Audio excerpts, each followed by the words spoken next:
Good morning, diners, and welcome to another special edition of the Collapsed Cafe, where we discuss various issues surrounding our collapsing industrial civilization with a variety of people in various fields, sometimes energy, sometimes economics and banking, and for today, I'm joined by an old friend who I've had contact with in the past, who has appeared before in the version 1.0 of the Collapse Cafe quite a while back, before I upgraded all of my stuff and all the rest of that. And his name's George Mobus, and his blog is Question Everything, which appears on Blogspot. And these days, George doesn't do that much blogging, but what he does is at the solstice, and I also think at the equinoxes, George writes a blog. So he does 4 a year now, more or less. But he's doing a lot of other writing, which is the reason he's not spending so much time on the blogs. He writes textbooks and books that are more designed for the layperson to get some concept of what he's about. He worked as a professor of computer science, and he had other businesses before that, but at the University of Washington, and his interests are in system science, particularly, and he's written quite a textbook on that one. So anyway, well, without further ado, let's start talking to George. George, good to see you. Hi. Yeah. And George just got back from, I believe it was Oregon, or University of Oregon. What were you there for, George? What was that trip about? Yeah, it was Oregon State in Corvallis, and there was a annual meeting of System Science Society, which I participated in, and gave a talk there, and quite a lively talk, as it turned out. Oh, yeah?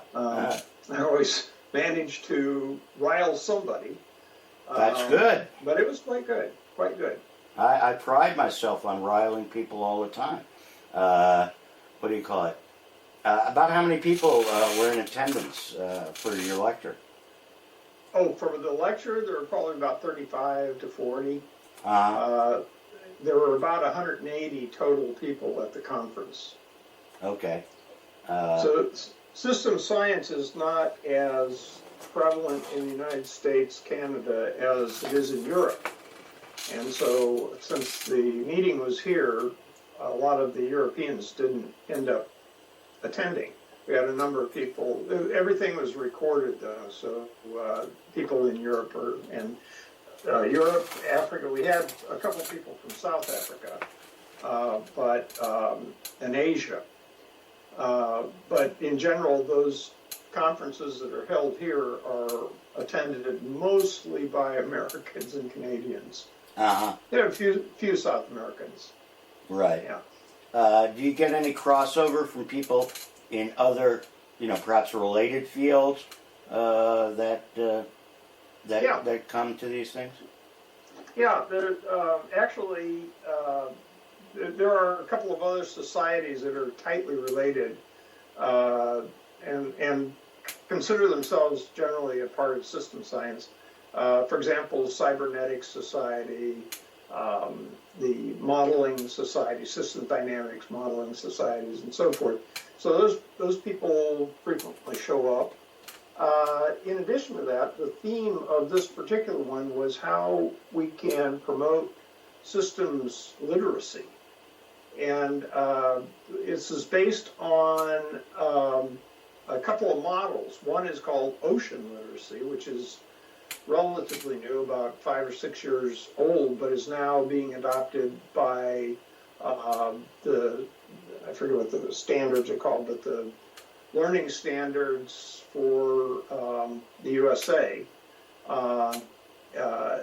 The NSF has adopted those. And what we're trying to do is actually model systems literacy after some of these others. And so we have people from various environmental groups, NOAA, talking about climate change, and a few others that came and gave plenary talks. Oh, okay. Yeah, that was particularly what I was interested in, was whether the people that are involved in climate, because of course climate is a big system with a lot of feedback loops and all the rest of that. So, you know, I would think that there was a lot of crossover in there.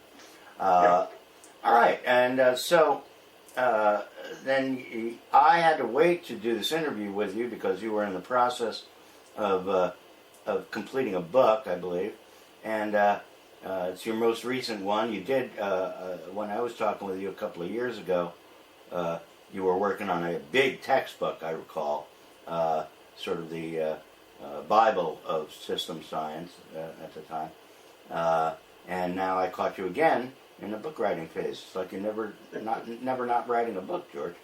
Yeah, no, there's always something. Yeah. I just got invited to participate in writing a child's book, a children's version. Oh, that would be very cool. Yeah. That would be appropriate for me.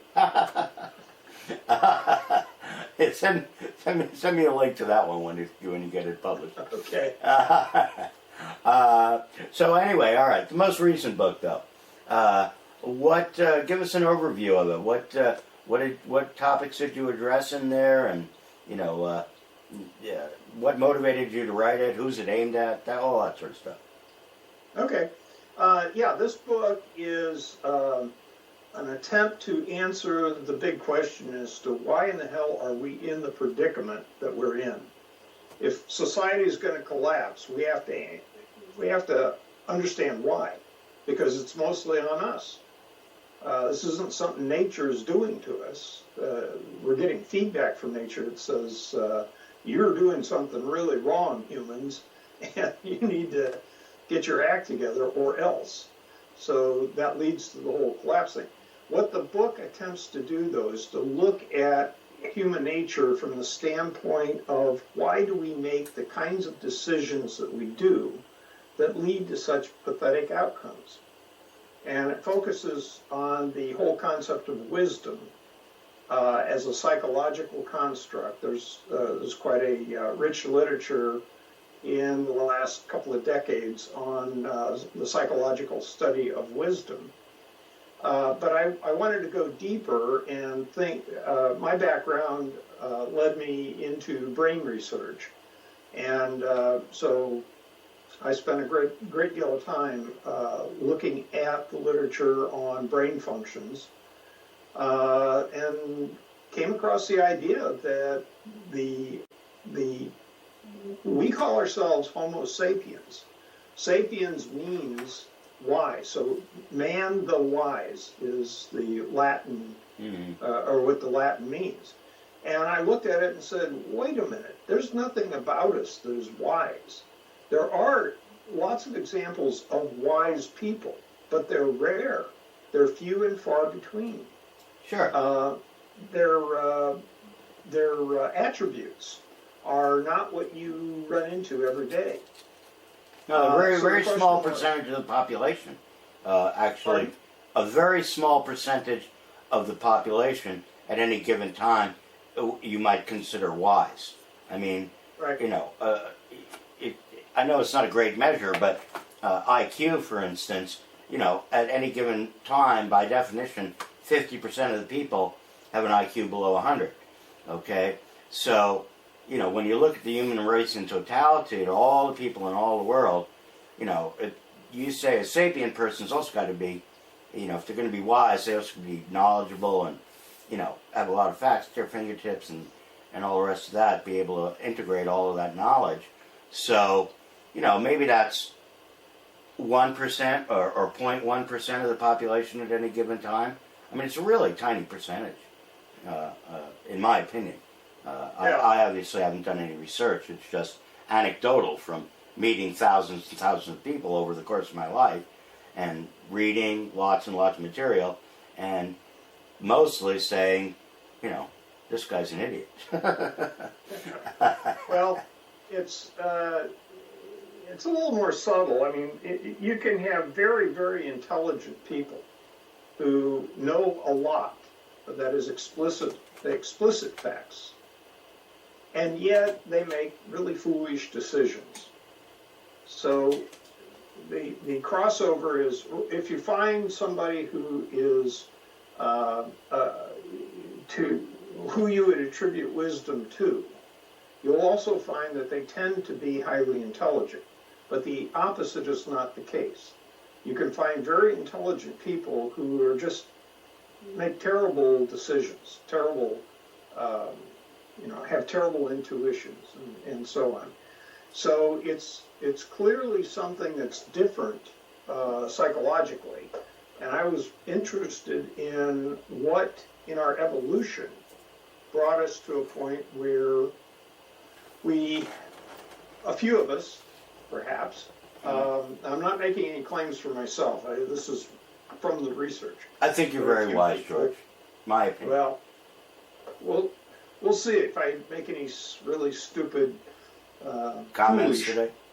Decisions. But anyway, what it came down to is the discovery that in our evolution in the past 180 to 200,000 years ago, a patch of brain tissue right at the forehead here, right behind the eyebrows, which is designated as Brodmann Area 10, underwent a rapid expansion relative to the rest of the brain. The whole brain has been expanding in the genus Homo for quite some time, but that little patch in the prefrontal cortex took a big jump.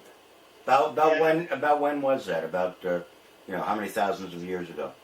Well, somewhere between 180 and 200,000. 180 to 200. Okay. Somewhere in there. It's the time in which Homo sapiens became the modern version. Right.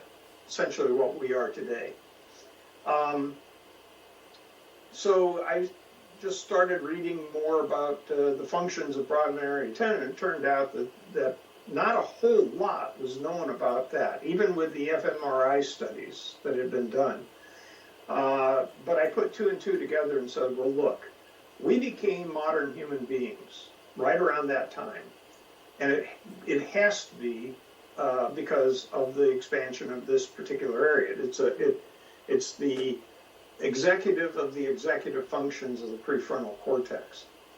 And so I did some more investigation, and that's what I wrote up in the book as to what the nature of sapience might be and how it relates to brain functioning, and how it evolved, how it came to be what it is, but more importantly, what stopped our evolution from gaining even greater wisdom or having a better distribution of sapience in the population. Now, you mentioned intelligence, which is known to have a normal curve, a Gaussian curve with peaks in the middle at 100. I speculate, but I provide evidence for this, that for sapiens, the peak is not at the midpoint, it's way at the low end. So it's a very skewed distribution. And that explains why most people would not be normally viewed as being wise. Yeah, if you wanted to make an analogy, if you've ever looked at the distribution curve for U.S. income and how that distribution curve goes, the peak, the median, comes at around $50,000 to $75,000 a year. Okay, and so it goes up fairly rapidly from the 20,000 mark, where it basically cuts off because almost nobody falls below that because of government assistance of various kinds. So it goes up to the 50 to 75,000 mark, and then it trails off, way up. The second half of the curve, extremely long, until you get to, the people who are making, $250,000 a year and up. They represent, 1% of the population and less. And then you get to the people who are making $1 million a year, and you're at 0.01%, and so forth and so on. So Right. it's only a very, very tiny segment of the distribution where I don't consider those people necessarily wise, of course, but in terms of how the money gets distributed out around the population is that kind of distribution, the same kind of distribution you're talking about for wisdom, as I see it. Yeah. So now, what about at the biochemical level? Did you investigate at all anything about the neurotransmitters and so forth that are working in that part of the brain, and how that might be affecting the thinking? No, the kinds of neurons that you find in that part of the brain are pretty much the same as you find throughout the neocortex. The difference is in the density and the connectivity.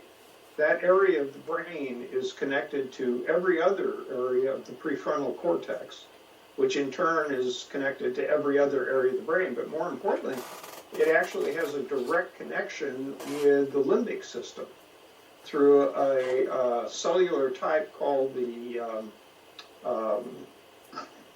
they're called von Economo cells, or spindle cells. And what they do is they transmit very, very rapidly, and they're transmitting activation of limbic areas like the amygdala, which generates our fear response. Right, emotions. And this is transmitted rapidly to the Brodmann area 10 and other areas of the prefrontal cortex, and that's what we think is responsible for then triggering what Daniel Kahneman calls thinking slow. That is, rational thinking as opposed to just emotional response, emotional. Acting out of emotion rather than reactivity kind of thing. Yeah, not working out the series of things that might happen and so forth. You're just working on the instantaneous, and that basically, in many respects, is the way our political system seems to operate. That it's just entirely reactive. That there's no planning really. It's just this country did this, so our reaction is that, and so forth and so on. So you get these escalating kind of problems like we have with the Iranians, the Chinese, and so forth. Whether it's in trade or the commerce in oil, all of those things. It doesn't appear to me that there's any rational thought going on there. It's all just reactivity. All right. So, did you draw any major conclusions from the book in terms of how this might affect us as we progress into the future? This is what got us here today. Okay, to today is what the focus was. But what about from where we go from here into the future? Does Homo sapiens, or Homo saps as I like to refer to them, actually have the ability or potential to possibly really become sapient? If the majority of the population is not so now, could we evolve into a more sapient being that did take care of the planet that we live on and steward the earth the way it needs to be, so that we don't destroy our own environment? Yes, as a matter of fact. So what drives evolution is whatever the selection forces are acting upon the species. And, for the last 10,000 years, we've had it pretty easy, a lot easier than we should have. The collapse of civilization and the subsequent and the increase in weather anomalies, climate chaos, will produce a fairly strong selective force on on human beings. And so my guess is that if you're wise enough and young enough to be able to actually do something, you will have already figured out that you need to be somewhere where you're likely to survive. You will have selected for your partners people who are of like capability, like thinking, and you will have figured out how to survive without high technology. And assuming those people survive, then I can see humanity continuing its path of evolution towards even greater sapience. We know it's possible because there are people who are of that type. So that's an existence proof that there is a greater level of sapience that can be achieved. What we would like is for the larger proportion of the population, whatever population that is, and it's going to be a lot smaller than we have today. I think that you can count on that one. Yeah. So I'm going to leave it to nature to provide the selective pressures and the culling forces that will reduce the population, and hopefully the people who are wise enough to get out of the way will do so. And sometime, 10,000 years from now, people running around will be hopefully a lot wiser than what we see today. Yeah, one hopes. I kind of jokingly refer to the new species that evolves as Homo dinerus, after the Doomsday Diner and the diners. As people who are aware and who do plan and think about where to be, where to put yourself in these trying times. And of course, there's no foolproof answer or no foolproof solution, because there are so many forces out there that are in danger. Any given individual or even given community. It can be a climate-related thing, floods, wildfires, yada yada. It can be droughts and all the rest of that. Hurricanes. There's endless number of threats that are coming from many different directions, and of course the political threats that always exist of somebody deciding it's time to push the button.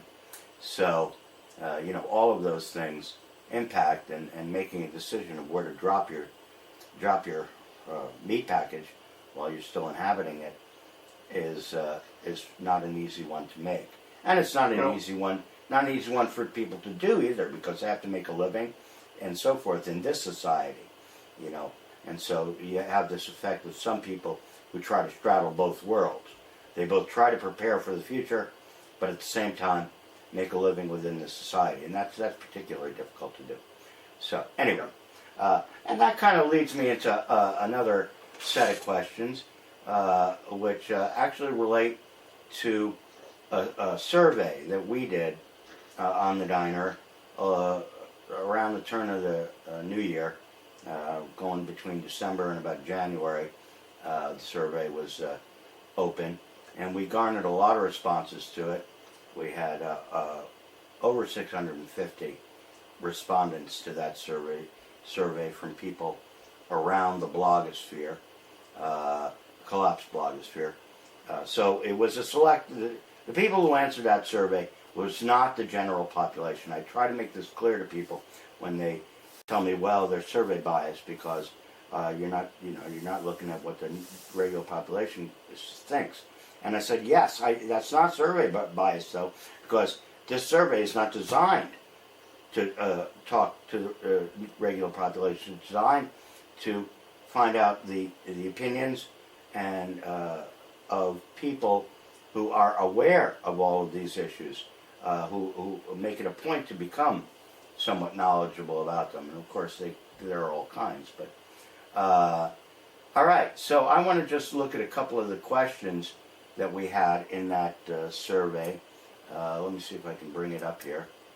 The first one was question number 13, I think it was. Let me get back to that one.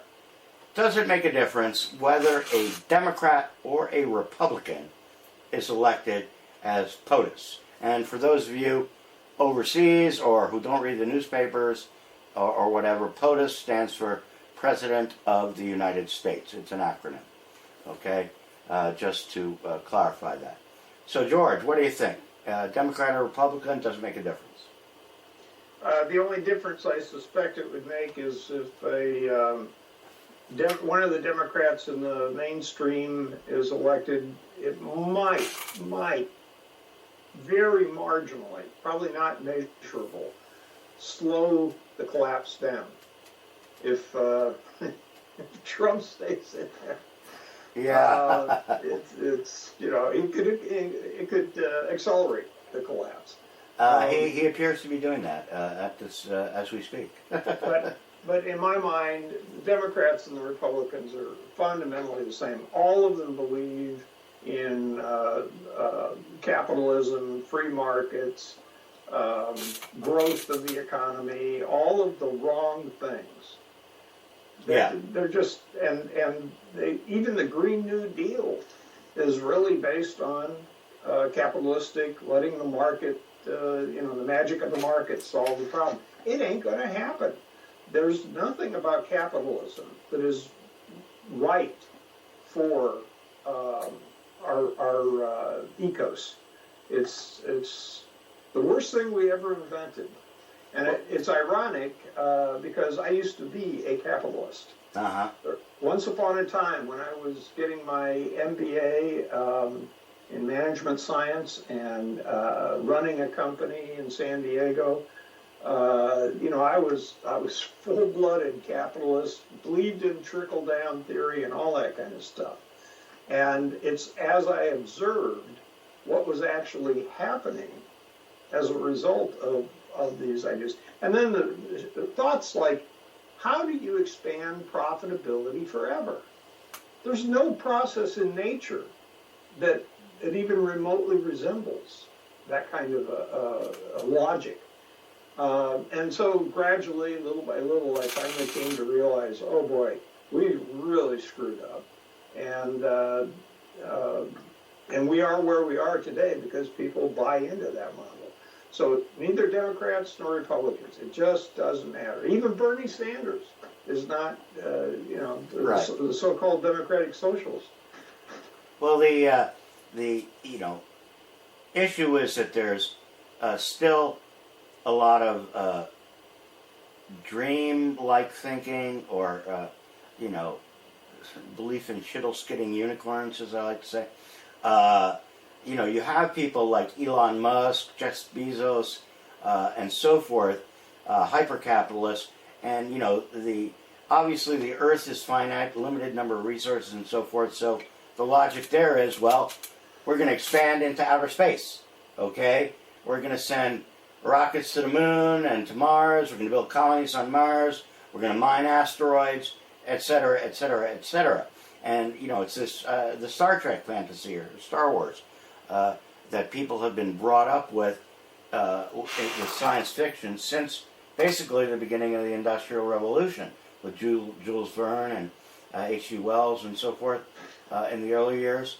And I think a lot of the belief that people have that capitalism can continue on indefinitely or infinitely is that there can be constant expansion and constant growth because the universe is infinite. And we, as Homo sapiens, are the masters of the universe.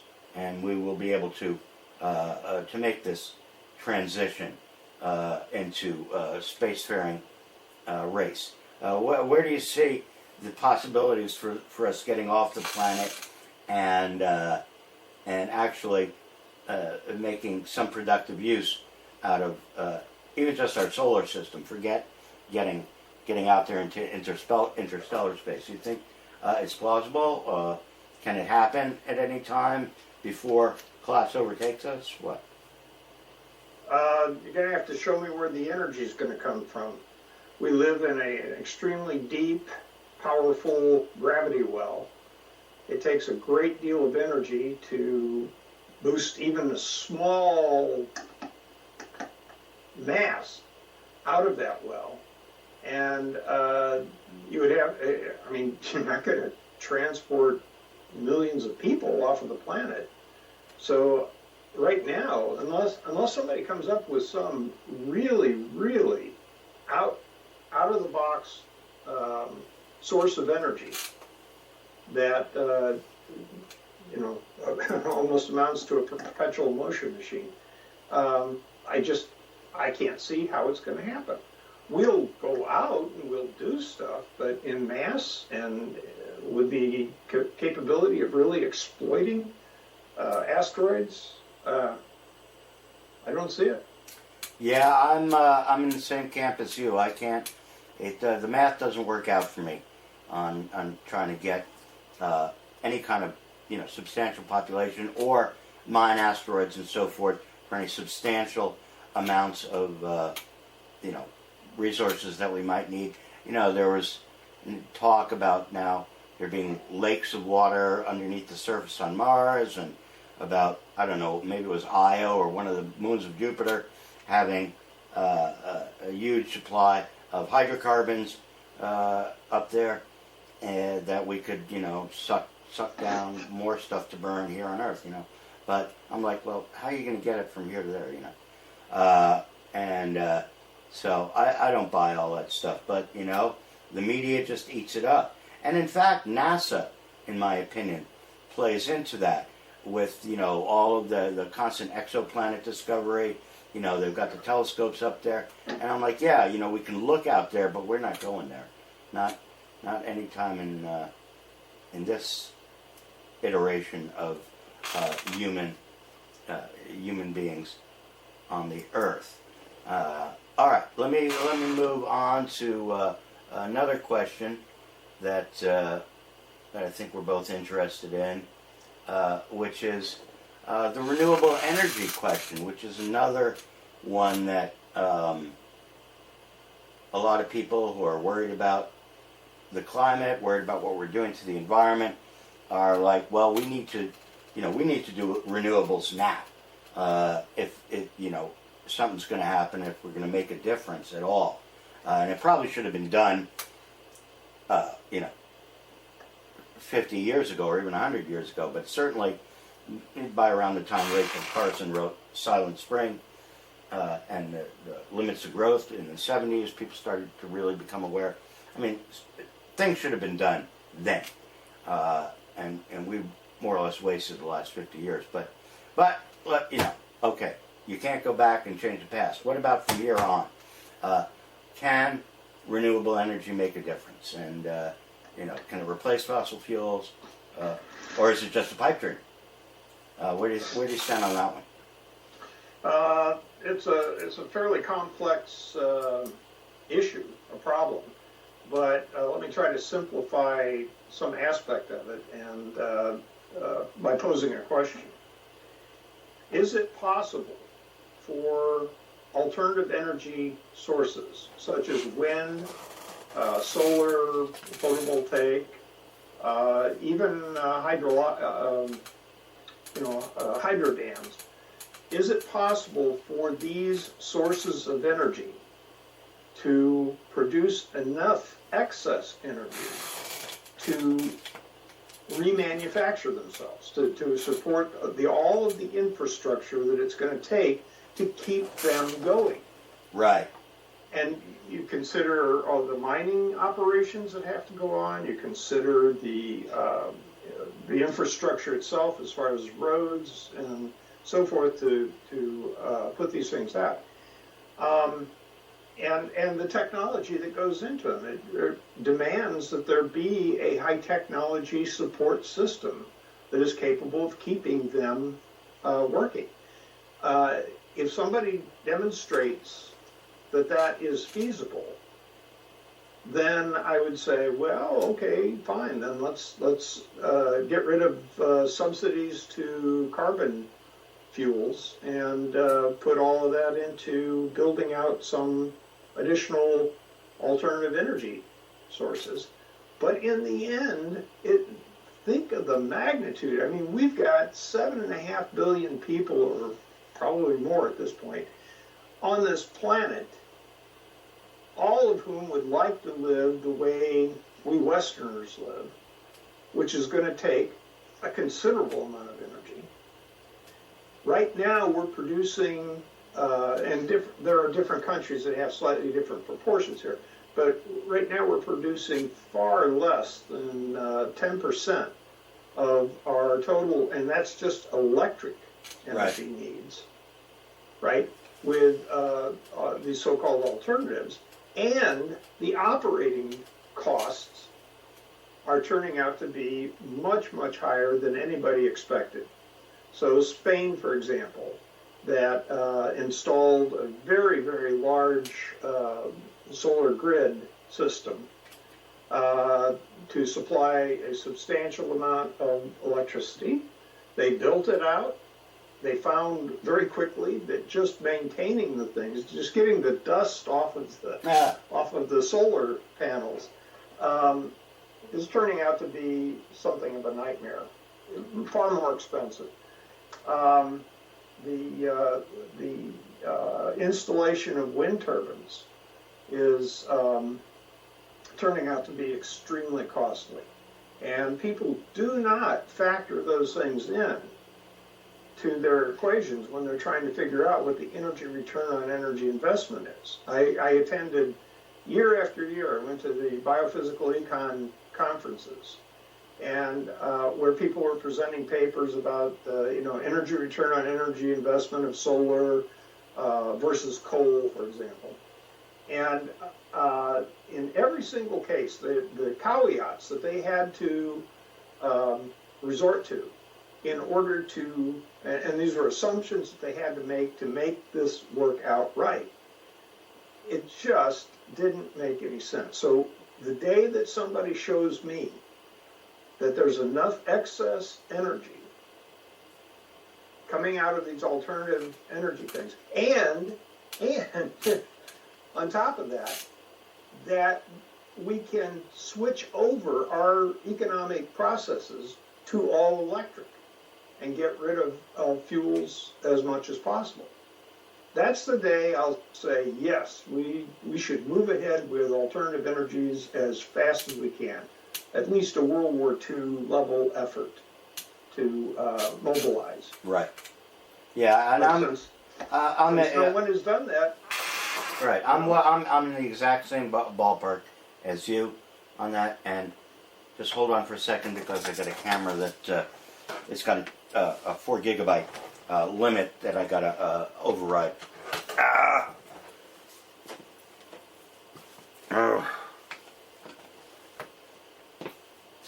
This is what you get when you try to be the director, cinematographer, interviewer, all rolled into one. Okay. Yeah, we're totally on the same page with that, George. The whole issue is about self-replication. The ability of one set of devices or power supplies or organisms in the living system to replicate itself for the next generation. And biological organisms do that to an extent, but they're constantly running down the environment. It's entropy at work with all of the organisms, all running on Earth off the energy that's flowing down from the sun, which seems limitless, but it isn't either. That's going to burn itself out from our point of view in just a few 100 million years. Not even, it doesn't even have to go red giant before there's not enough energy flowing out of the sun to keep eukaryotic organisms operational, on the surface of the Earth. Those days are limited, and if we don't get off the planet in 200 million years, assuming we survive this particular episode, then it's not going to happen, and we will then go extinct. So, to my mind, extinction, more or less, in the long term, the really long-term view, when you look at it from the sun and the energy raining down from the sun, that our species, our planet, it's all limited. You know, it's not a question of if we'll go extinct, it's just a timeline question of when. And it's better to be later than sooner, just like you would rather die older than die young, you know. So, okay. All right, just one last question before we tie it up for today. And that's just something that you've expressed interest in, and a kind of a plan, if you will, for bringing energy to people as our fossil fuels systems begin to break down. And that's in the nuclear field, nukes, which is using not the conventional land-based ones, but marine-based nuclear power plants. You want to tell us a little bit about that, about your plan and about how that might work? Yeah, originally I wrote this as a blog on the solstice as an attempt to demonstrate to people why we're not going to avoid collapse, given the climate change, the climate chaos that we're experiencing due to the CO2 leakage. So I said, all right, the technology of absorbing CO2 directly out of the air and having it adsorb into a mineral of some kind, say we produce calcium carbonate, which is a solid, so you can bury it. You don't have to worry about, you know, pumping it underground and it leaking out later on, as is the case with carbon capture and sequestration. All right, so I got to thinking about this. I was actually on a nuke sub back during the Vietnam days, and we had a what was called a CO2 scrubber, which used this technology. It didn't mineralize the CO2. It just pumped it overboard, and it bubbled up to the surface. You know. Right. Well, some of it dissolves in the ocean. Yeah, actually. So it gave me an idea, depending on how many subs were actually in operational condition, we could attach a really, really huge CO2 scrubber unit with a mineralization unit attached, and park these submarines in colder water. They'd be on the surface, but park them there, and use the energy from the reactor to drive these CO2 scrubbers, and use surface marine reactors, like in aircraft carriers and so forth, to transport the material stuff around and get the calcium out to the subs, and the calcium carbonate bring it back to shore. Just very roughly penciling this in. I've been working with a couple of other scientists, especially people involved in carbon cycle ecology, to try to figure out what this would mean. Could it slow down the global warming to buy us a little more time? Right. Now, remember, I said originally this is why it's not going to happen, and the reasons are mostly political. They're not technical. You know, well, government's going to give up their nuclear subs. Not the fascist states of America, that's for sure. Yeah, well, not going to happen here. But it's technically feasible, and it turns out it would help slow down the rise in carbon dioxide, but not sufficiently that we really notice any difference. So what's got to happen is not only is there a way to take carbon dioxide out of the atmosphere and a way to drive it, to have the energy necessary to actually drive that, but you've got to reduce the amount of emissions in the first place, the primary emissions, right, way down below where they are before you would actually get to climate stabilization. Yeah. So there's two sides of that equation. What I thought was really unique about it is, and I capture this in a little slogan. It says, wage war on climate change or climate chaos, not on other people. So let's use our submarines to do something good for the world. And they're going to burn out. There's nothing you can do with them until the reactors finish their fuel, right? So they're going to be going whatever. And if we're going to have all that power available, we should use it for a good purpose. But it gives you yet another sense of the magnitude of the problem. This is what we would have to do in order to solve this problem. And what's the likelihood that we're actually going to do it, right? So I still am extremely skeptical about that. Now, if one of these Democrat candidates for POTUS that has already signed on to the Green New Deal could be made to realize you've got to abandon capitalism and you've got to take our military and redirect it toward fighting climate, maybe then it'd make a difference. But I don't even think, what's her name, Alexandria Ocasio-Cortez, yeah. No, I don't. Far enough along to think that way. No. I mean, the kind of leftism that folks like that are concerned with really is more on the social justice end of things, and not so much on economics and on. They are interested in climate, but they don't really understand, in my view, the connections that it all has, connection to capitalism and so forth. And but besides the fact that you got to have a candidate, they got to be electable as well. And that's a real problem because, any kind of person who comes out and says that, we can't have endless growth, limitless growth, that's political suicide. All right? Yeah. You have to say, we're going to make more money, we're going to grow, we're going to be bigger, better than ever, make America great again. That was Trumpovetsky's slogan and all the rest of that. This is what people want to believe, okay? And when people want to believe something, it's very easy to sell them on the idea. If it's something they don't want to believe, then it's almost impossible to sell them on the idea.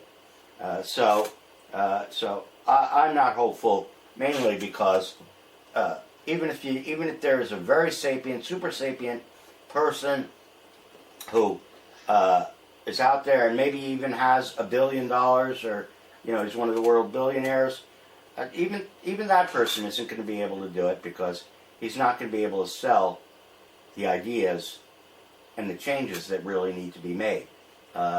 Nobody could do it. I just don't see it.